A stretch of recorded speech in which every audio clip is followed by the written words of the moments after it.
Can you just take... Yeah. Well, lad, come over and introduce you.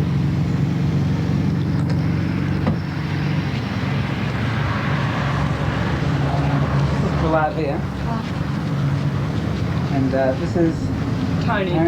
I've met Prahlad yesterday. And Robin Jackman. okay, we'll go over there then, see what happens. Good morning. Good morning, hello. Good Gary morning. Hansen. This is Prahlad. Prahlad. Good morning. Good morning. Good morning, Tony. Good morning. This is Tony How do you Foley. do? We're from the Hare Krishna. We'd like to show you this video clip. It's a very interesting clip, Mr. Gorbachev. Just please proceed to our film first.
Join India lecture or whatever and stick in it. Right.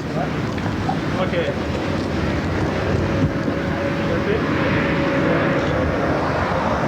All the best. Okay? Bye-bye. Thank you. Thank you. Yeah, excuse me.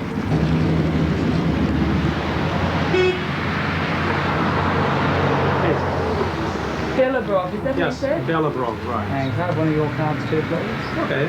That by the end of the century, nuclear arms should be eliminated.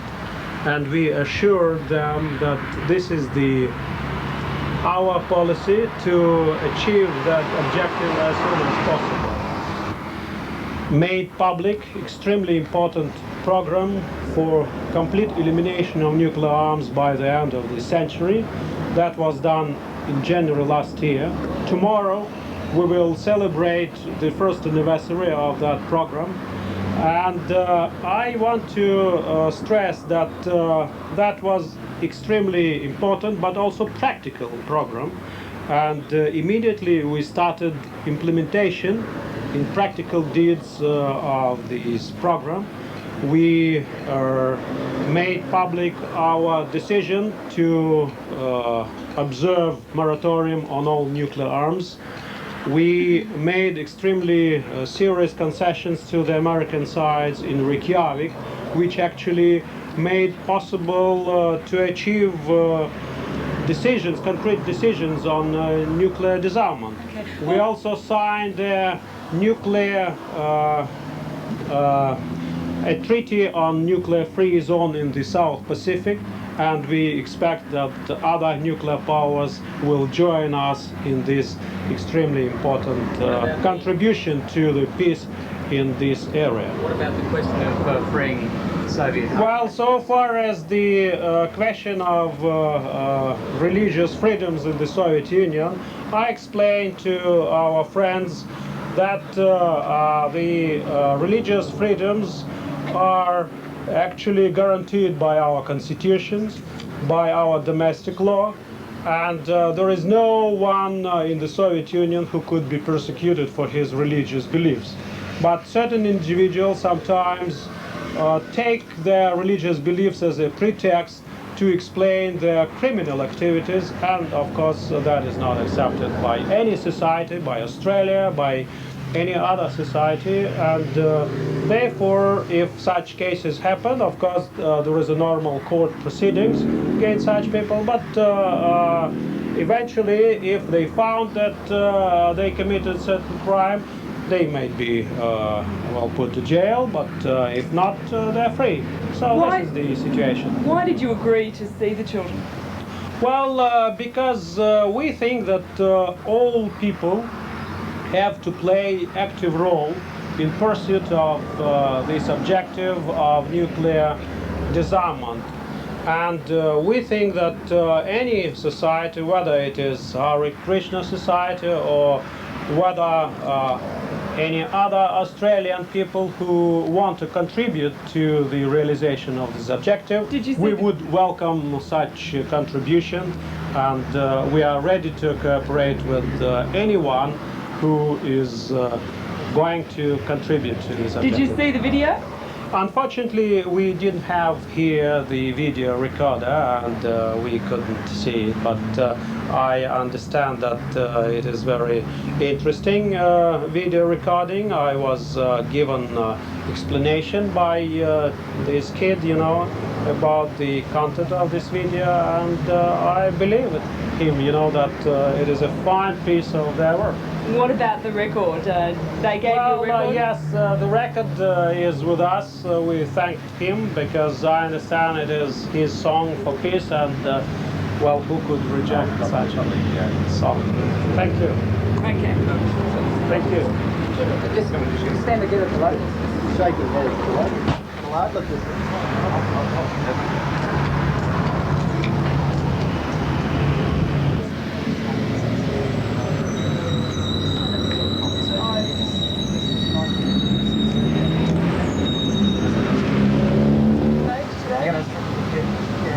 Up before. It's a shame I can't get one extra. Dump that up. Cleaned up before I come in. Oh, copyright. Well, it's alright, I've got time to show it all anyway.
What sort of response did you get from the Soviets this morning?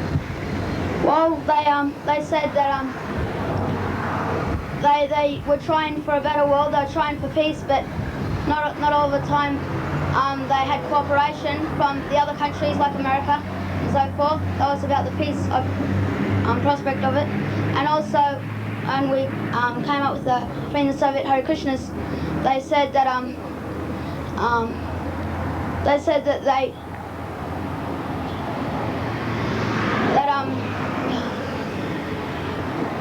alright, just think about it. yeah, after Now looking into it. yeah, he said that that wasn't going on, and then we brought up Amnesty International, and he said, well, that, you know, he said he gave us the idea that they didn't know what they were talking about. Well, what about your specific friend?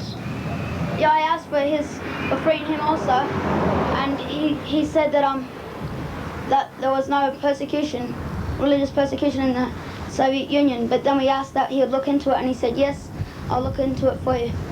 And what did they say they'd do with the record that you gave them? He took the record and he said thank you very much, and he said that he'll listen to it. Do you think that you've achieved anything by coming to see them today? Yes. What? Well, the fact that he said that he's going to look into freeing the Soviet Hare Krishnas, and he explained to us, you know, what's happening over there. Why did you first decide to record the record and become involved like this?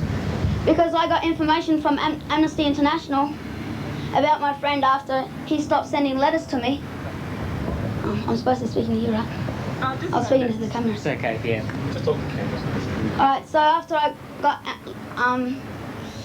I stopped getting letters from him, then after that I got information from Amnesty International, and then I heard about all the other Hare Krishnas that were being persecuted over there.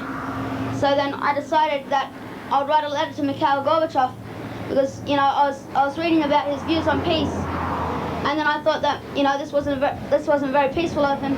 So I thought that I'd write to him and tell him that what was happening over there. And then so I wrote the letter, which was read outside the Russian consulate on the May 5th, 86, last year.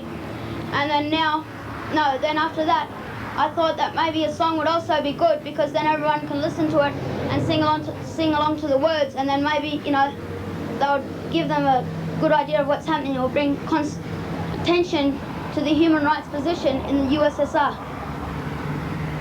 Well, what about the future? What do you hope to achieve next? Well, I hope to help achieve a better world, free the Soviet Hare Krishnas. Actually, I wrote one poem in my last song, and the chorus to the song is there's a feeling that's in the children. The future means we all need freedom, because we all want to see the start of the 21st century, which was shown on the banner over there. You saw before. R-A-H-L long L, yeah. You want to put a line over there in a couple of months ago, but I'm also going to see him when I go down to Melbourne this time. Right. And when do you think he's going to play your clip? I think February sometime. Will you actually become... And how have EMI got your contract for a certain number of years, or how does that work? for this campaign? I think it's just for... Just for the album? Yeah. Just for the one album? Yeah, but I've got a choice of doing some more albums if I want. Have you started writing any more songs?